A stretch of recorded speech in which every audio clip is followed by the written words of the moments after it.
Salut Mathilde et merci beaucoup pour ton invitation au calendrier d'à l'avant, même si je sais que je suis arrivé un petit peu après.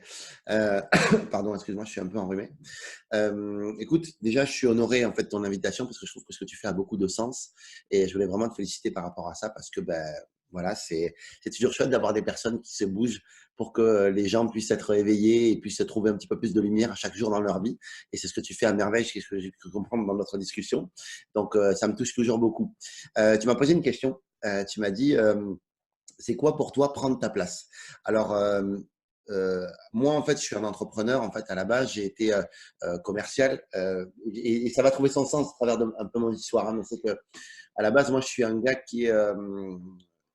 Quand j'étais plus jeune, en fait, j'ai été élevé dans la campagne toulousaine. En fait, on se définissait souvent au niveau d'études qu'on avait en termes de valeur et aussi ou alors par rapport à sa capacité à être intellectuel. Ah, pardon, à être manuel. Donc, on valorisait l'intellectuel à l'école et on valorisait le manuel au travers des travaux, on va dire, durs et difficiles. Et il se trouve que moi, étant élevé dans cette campagne toulousaine, en fait, je n'avais malheureusement ni l'un ni l'autre. En fait, j'ai pas suivi d'études, elles m'ont plus poursuivi quelque chose. Et de l'autre côté, mon grand-père, en fait, était quelqu'un de très manuel, il était ébéniste, il était maçon, il faisait plein de choses comme ça. Et en fait, il s'est vite rendu compte en fait, que je n'étais pas forcément manuel. En fait, dès l'instant que j'ai un outil dans les mains, c'est un peu dangereux. En tout cas, je n'avais pas d'appétence particulière pour tout ce qui est travaux d'extérieur. Et donc, du coup, tu n'es pas manuel, tu n'es pas intellectuel. Finalement, tu es un peu, pour tes grands-parents et les gens qui t'élèvent, une énigme, un problème, plus qu'autre chose. Et en fait, moi, dans tout ça, en fait, j'ai eu beaucoup, beaucoup, beaucoup de mal. En fait, aujourd'hui, je veux dire, j'ai un business qui fait plusieurs millions d'euros. Ça fonctionne bien pour moi. Je travaille dans le développement personnel, dans le développement business. J'ai monté la Neuro Business School, la journée de l'audace. Je fais des projets qui m'inspirent beaucoup et je suis vraiment, je pense, en tout cas, sur une voie, en fait, qui, qui, qui fonctionne bien pour moi et je pense que je dois être à peu près aligné avec. Mais en tout cas, quand j'étais petit, prendre ma place, c'était quelque chose de très complexe et c'est quelque chose qui a toujours été très complexe, même aujourd'hui. C'est-à-dire que je ne pense pas qu'on prenne une place. Je pense qu'on doit prendre des places dans sa vie à des moments bien précis et que quand c'est le moment, c'est le moment. C'est arrivé à... Et donc, du coup, quand j'étais petit, moi, j'avais demandé à ma grand-mère, j'avais dit, mais qu'est-ce que je peux faire dans ma vie, mamie? Parce que j'avais eu mon rendez-vous avec la vie, tu sais, le rendez-vous de ta vie, tu sais, avec la conseillère d'orientation et ta prof principale, en fait, où on te dit, voilà ce que tu dois faire de ta vie. Voilà. Donc, c'est tes notes qui parlent pour toi. C'est le rendez-vous avec ta vie où toi, tu n'as rien à dire, en fait, finalement. Et on te dit, compte tenu de tes notes, tu n'es pas bon en sport, tu n'es pas bon en français, tu n'es pas bon en maths, tu n'es pas bon en histoire géo, tu n'es pas bon en technologie, je ne sais pas comment c'est possible. Mais du coup, on te dit, finalement, ce que tu peux faire, toi, peut-être, c'est être commercial. Voilà ce qu'on m'avait dit, parce que j'étais délégué de classe, que j'avais toujours eu cette envie d'aider les autres, que j'étais agréable à la conversation, que j'étais tout ça. Donc, du coup, à l'époque, on ne valorisait pas du tout ce type d'intelligence, qui était plus une intelligence beaucoup plus émotionnelle et relationnelle. Et donc, du coup, ce n'était pas du tout valorisé. Mais la prof m'avait dit, écoute, là où il n'y a pas d'études, il n'y a que les commerciaux. Et quelque part, ça a été un peu une bénédiction pour moi, parce qu'effectivement, le commerce reste aussi, en fait, une très bonne école pour apprendre cette notion d'intelligence relationnelle. Donc, je me suis dit, OK, d'accord, allons-y, allons vers ça. Et c'était un peu le Seigneur. Elle m'avait donné une étiquette et je me suis dit, OK, je vais prendre l'étiquette du commercial. Et au début, c'était compliqué pour moi parce que dans le monde du commerce, en fait, quand tu veux prendre ta place, il faut que tu deviennes, en fait, finalement, un requin. Il faut que tu deviennes, en tout cas, moi, dans mes premières expériences de commerce, c'est quand même souvent le cas dans des entreprises commerciales où tu as du porte-à-porte et tu vends comme ça. Finalement, ces expériences-là, si tu veux prendre ta place, il faut que tu épouses les codes du milieu dans lequel tu es. Et moi, les codes de ce milieu-là, du commerce, dans lequel j'ai découvert, c'était des codes d'enfoirés, d'escrocs, de personnes qui étaient là plus pour servir plutôt que se servir. Pardon, pour se servir plus que servir. Et donc, du coup, moi, j'étais pas du tout à l'aise là-dedans. Donc, du coup, évidemment, j'étais nul. Là aussi, tu vois. Donc, j'ai fait quelques petites études, c'est nul là-dedans. Mais j'ai quand même, en fait, toujours pareil, ce besoin cette espèce d'utopie de me dire, je pense que je suis capable à un moment donné, de trouver le moyen de pratiquer le commerce, de pratiquer cette intelligence relationnelle, mais pour faire le bien. Ça doit exister quand même quelque part. Mais quand même, j'ai beaucoup douté parce que toutes les entreprises que je visitais, c'était des entreprises qui étaient axées que résultat, que résultat, que résultat, et quand c'est quelque chose, parce que tu sais ô combien en fait la culture du résultat peut nous aveugler et peut être malheureusement en fait un faux lièvre à courir. Voilà, on court après un faux lièvre quand on court après le résultat. Et du coup, un jour, je suis tombé sur à partir du moment où je me suis autorisé, et ça c'est pareil, c'est une notion d'autorisation qui est intéressante. Et ma petite amie de l'époque me dit, tu sais Yannick, c'est pas parce que tu n'as pas d'études, c'est pas parce que tu as juste un bac professionnel et un BEP que forcément tu es nul et que forcément en fait tu peux pas mériter d'aller dans des postes où ils demandent peut-être des BTS, peut-être des bac plus 2, bac plus 3, bac plus 4. Et moi j'ai tout le temps eu en fait cette espèce de complexe du diplôme. Tu sais, de te dire, mais en fait, si j'ai pas les diplômes, mais je peux pas, ça m'est fermé, la porte est fermée. Et là, je me suis donné l'autorisation de me dire, mais c'est peut-être fermé, mais tu as peut-être le droit de postuler aussi. J'ai postulé et le hasard de la vie a fait qu'une personne qui s'était trompée dans la saisie de mon CV dans une agence d'intérim qui s'appelle Adecco, ben, en fait, m'a rappelé, en fait, pour me dire, il y a un poste de commercial, faut que vous veniez, voilà. Puis, finalement, en fait, à partir du moment où j'ai vu qu'on m'avait laissé cette place, je te fais grâce, on va dire, de tout le chemin que j'ai fait pour arriver là, mais qui est assez cocasse et drôle. Et à partir du moment, en fait, où on m'a entrouvert la porte d'une chance et d'un métier que j'imaginais même pas possible pour moi, à un niveau auquel j'imaginais même pas pour moi, je me suis engouffré dedans et je me suis dit, tu sais quoi, s'ils ont fait une erreur en m'embauchant, moi, je vais en tout cas prendre ma chance et prendre ma place. C'est que c'est pas tant qu'on m'a donné ma place, c'est plus que je l'ai saisie et je l'ai prise. Et tu sais, souvent, on s'attend beaucoup à ce qu'on nous donne notre place. On s'attend beaucoup de quelqu'un qui nous sauve, de quelqu'un qui, voilà. En fait, non, c'est pas ça. Il faut que tu prennes ta place. Et on ne te la donne pas, il faut que tu la prennes. Et à partir du moment où j'ai compris ça, j'ai pris ma place et j'étais hyper inconfortable, mais ça a marché pour moi. C'est-à-dire que je me suis rendu compte, au travers de toutes les expériences que j'ai eues, que c'était jamais, on n'était jamais fait pour une épreuve. C'était beaucoup plus l'épreuve qui faisait que tu es la femme ou l'homme de la situation. Et des fois, tu te sens pas prêt. Mais parce que tu as provoqué ça et que tu es dans le feu de l'action, bah, tu te dis là maintenant, il n'y a pas le choix. On m'a donné, c'est moi qui pilote, donc il faut que je conduise en fait. Et c'est des fois pas agréable. On est d'accord avec ça.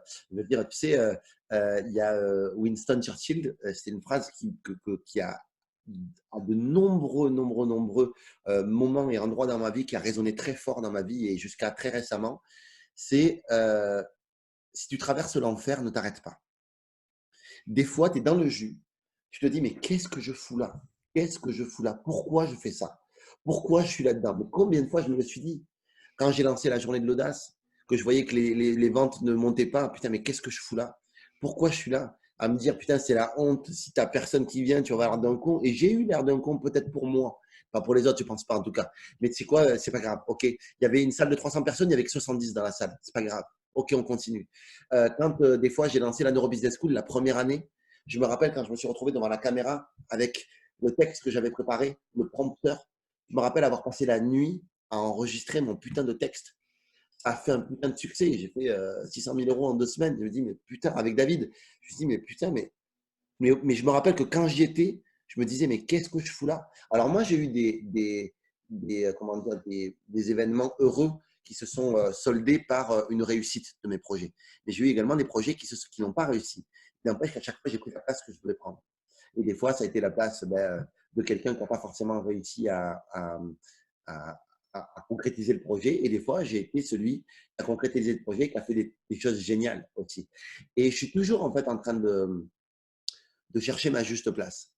En fait, je suis toujours en train d'essayer de m'ajuster par rapport à la prise, à prendre ma place.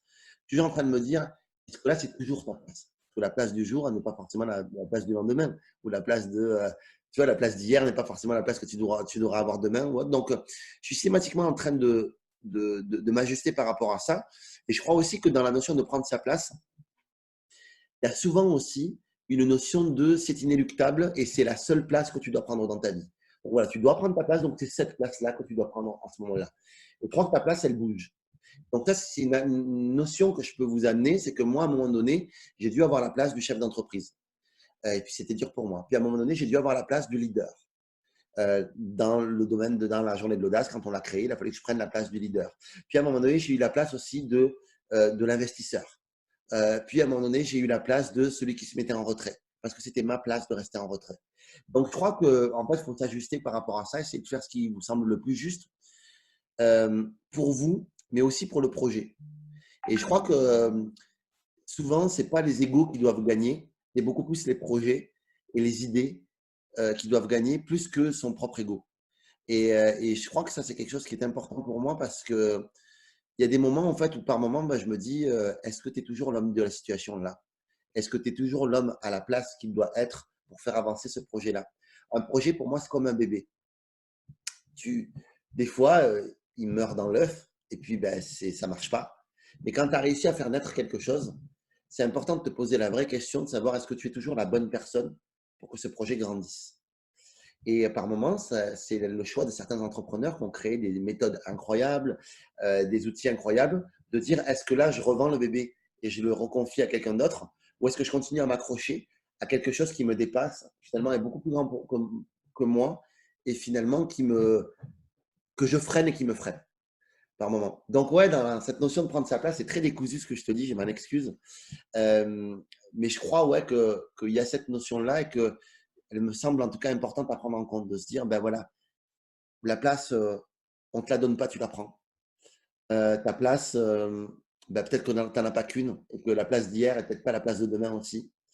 Ta place, laisse pas à l'autre définir quelle doit être ta place aussi. Ça, c'est un truc qui est hallucinant parce que bon, ben là, quand ma prof, elle m'a dit tu dois être commercial, ben, je l'ai laissé me définir, tu vois, quelque part. Quand tu as. En fait, si tu laisses l'autre définir ta valeur, définir ta place, ben, tu t'aperçois que tu ne vaux rien et que finalement, tu ne fais pas partie de ton plan, mais du plan de l'autre. Donc, des fois, ça tombe bien, c'est cool, mais des fois, ça tombe pas bien. Il y a une étude qui a été faite par le Washington Post en 2000, je ne sais plus de l'année, vous trouverez ça sur Internet, avec un virtuose du violon qui s'appelle Joshua Bell. Et Joshua, c'est un des virtuoses du violon de notre temps. C'est un homme qui a une quarantaine d'années, en fait, arrive à une finesse de compréhension et de technique et de maîtrise du violon qui est exceptionnel. Sauf que Joshua, ben voilà, il joue sur un Stradivarius. Et en fait, le Washington Post dit, Joshua Bell, est-ce que tu veux bien faire une expérience dans le métro où tu vas jouer dans le métro sur un Stradivarius sur ton Stradivarius d'une valeur de 3,5 millions d'euros. Tu vas jouer les morceaux les plus difficiles du répertoire du violon mondial. Donc déjà, voilà. Et tu joues dans le métro. Et puis dans le métro, il joue et pendant 45 minutes, il joue et il récolte 32 $. D'accord. Donc 32 $, tu te dis, bah putain, 32 $, c'est pas grand-chose en toi. Excuse-moi, je pense que je vais éternuer. Non, c'est bon. C'est bon. Donc 32 $, tu te dis, bah voilà, parce que, et encore, dans les 32 $, il y a les 20 $ de la personne qui l'a reconnu. S'il y a une personne. Donc en gros, tu as 1000 passants qui passent, tu as à peu près une centaine de stops. Parmi les 100 stops, tu as 7 dons. Et sur les 7 dons, tu as, as 32 $. Et sur les 32 $, tu as un don de 20 $ de la personne qui l'a reconnu. Et pour moi, cette histoire, elle est lourde de sens. C'est que la première chose, c'est que bon, ben, jouer dans le métro, ça ne rapporte pas. Si vous croyez que les mecs se font beaucoup d'argent à jouer dans le métro, ben, ce n'est pas vrai, sachez-le. La deuxième chose, c'est que si tu laisses l'autre définir ta valeur, tu ne vaux rien. Parce que Joshua Bell, une semaine avant, il était au Boston Theater, il remplissait une salle de 3000 personnes à 100 € pièce. Il rentrait 300 000 € pour un concert de 1h30, 2 heures. Donc, même si tu divises par deux pour obtenir 45 minutes dans le métro, finalement, il a joué dans le métro pour 32 $, alors que 45 minutes au Boston Theater, c'était 150. Si je convertis, ça fait 150 000 $. Tu te dis, c'est bizarre, c'est le même temps, c'est le même morceau, c'est le même répertoire, c'est le même bonhomme, c'est le même Stradivarius, c'est le même, mais pourtant la valeur n'est pas la même. Ben, tout ça parce qu'il n'a pas pris sa place dans l'endroit dans lequel il devait être, en fait. Parce que dans une place, il a laissé l'autre définir sa propre place, définir sa propre valeur. Et si tu laisses l'autre définir sa propre valeur ou ta propre valeur, ben finalement, tu ne vaux rien. Tu ne vaux pas grand-chose. Alors que ben, si tu décides de miser sur toi, de te dire que tu vaux plus que ça, tu décides de te dire, tu sais quoi, ce que souvent les gens font l'erreur, me semble-t-il, de miser sur qui ils sont aujourd'hui et de se juger par rapport à qui ils sont aujourd'hui. Mais ce n'est pas là-dessus qu'ils doivent miser. Ils doivent beaucoup plus miser, selon moi, et pardon d'être impératif là-dessus, mais pour moi, les gens doivent, et pardon d'utiliser ce terme-là, mais pour moi, c'est important de le dire avec véhémence et avec énergie, et doivent miser sur leur potentiel, sur eux du futur. Et c'est génial parce que ce n'est pas limité, ça. Et pour moi, en tout cas, c'est un des dons de la vie de se dire qui je pense que je dois être, en fait, ben, je peux l'être aujourd'hui ou commencer à l'incarner aujourd'hui. Et donc, si tu estimes que tu dois, t'es pas assez bon pour mener une entreprise en fait qui fait des centaines de milliers d'euros parce qu'aujourd'hui tu es auto-entrepreneur et que tu as du mal à faire déjà un mois à 1000 balles, te dire en fait que d'incarner déjà que tu es un entrepreneur qui fait 10 000 balles par mois et qui aide énormément de personnes. Ouais, et d'essayer de tâcher en fait de miser sur le toit du futur. Et ça, pour moi, en tout cas, c'est une des leçons qui me semble super importante par rapport à ce schéma-là et Joshua Bell. Et Joshua Bell également, une des leçons que je tire aussi de cette expérience, c'est que si tu décides de faire parler ton art et de t'exprimer pleinement au travers de ton talent, de ta mission, de ce que tu sais faire, fais-le et va voir un public qui est capable, pardon, excuse-moi, j'ai deux doigts d'éternuer, va voir un public qui est capable et qui comprend, qui est capable, qui a le décodeur allumé pour comprendre ta valeur. Tout à l'heure, j'étais dans un restaurant étoilé, en fait, ce midi. J'étais avec mon cousin et je lui dis, bah, écoute, tu sais, on a fait la nuit. En fait, hier, j'étais au lancement de la chaîne d'un ami, Lorenzo. Le Lorenzo Show, d'ailleurs, si vous voulez le découvrir, c'est juste génial ce qu'il fait. Il lance sa radio, sa chaîne. Et en rentrant, je dis, bah, tiens, on va s'arrêter à mi-chemin entre Montpellier et Toulouse, Nîmes et Toulouse, à Carcassonne, dans un petit hôtel sympa avec un spa. Je m'arrête là. Et là, il se trouve que le gars me dit, il y a un restaurant étoilé. Et je me dis, bah, génial, j'ai un restaurant étoilé. Fabuleux, on va le tester demain. Et en fait, mon cousin, en fait, donc je viens, comme mon cousin était là, je dis, bah, je t'invite. Je ne vais pas t'imposer le resto étoilé, mais moi, je t'invite au resto. Comme ça, tu vas découvrir ça. Donc, quelque part, un peu, c'est pas que je lui impose, mais je lui dis, viens, quoi. Voilà, je sais que c'est un bon mangeur. Mais j'ai compris, en fait, qu'il n'était pas câblé pour comprendre l'expérience, en fait, qu'il y avait d'un restaurant étoilé où tu as quelqu'un qui t'accueille, tu as quelqu'un qui peut. Excusez-moi, pardon, Mathilde, pour ça. Je pourrais couper la vidéo, t'inquiète. Non, mais même pas, la coupe pas. Les gens comprennent, je pense que je suis enrhumé, que voilà. Et donc, tu sais, tu as quelqu'un qui t'assoit, tu as une expérience, tu as quelqu'un qui vient te voir, qui t'explique les plats, tu vis une expérience. Les plats, c'est tout petit. Beaucoup, beaucoup de choses à l'intérieur, mais tu vis une expérience gustative parce que ce que tu as en face de toi, c'est une œuvre, en fait. C'est une véritable œuvre d'art éphémère. C'est quelqu'un qui a fait ça de ses mains, de son amour, de sa créativité. Et tu as une œuvre et tu vis une expérience. Mais lui, en fait, non, il a mangé. Il était là, il a mangé, il a saucé avec le pain, il a mangé. Voilà. Ok, en réalité, moi, je lui ai imposé ça. Parce qu'en fait, je lui ai dit, moi, j'ai envie de le vivre, tu es avec moi, donc du coup, tu vas le vivre avec moi. Donc, quelque part, lui, il n'y est pour rien dans l'histoire. C'est moi qui lui ai imposé ça. Mais si j'avais eu à choisir, et parce que c'était comme ça et que j'étais prêt à payer les deux, moi, j'ai payé là une sorte de petit croque-monsieur à la truffe blanche. Avec une mozzarella d'un pays, je ne sais trop d'où et tout ça. Mais cette truffe-là, rien que ce petit sandwich, ça a coûté 70 euros. OK? On l'a divisé en trois. Moi, j'avais mangé même pas la moitié, mais j'ai trouvé ça très bon, mais je voulais me préserver pour le reste. Mais je voulais vivre l'expérience. Je n'ai pas payé 70 euros un croque-monsieur. Tu vois? J'ai payé 70 euros pour vivre cette expérience, en plus du menu et tout ça, tu vois. Mais au final, j'en ai pour 300 euros. Moi, je vis une expérience, je suis content. Mais je vois que lui n'a pas la même expérience que moi. Et donc, du coup, je me dis qu'effectivement, le repas pour lui était probablement trop cher. Même si c'est moi qui l'ai payé, c'était probablement beaucoup trop cher pour lui. Mais pour moi, en tout cas, ça valait le prix parce que j'ai vécu une expérience et j'ai su l'apprécier.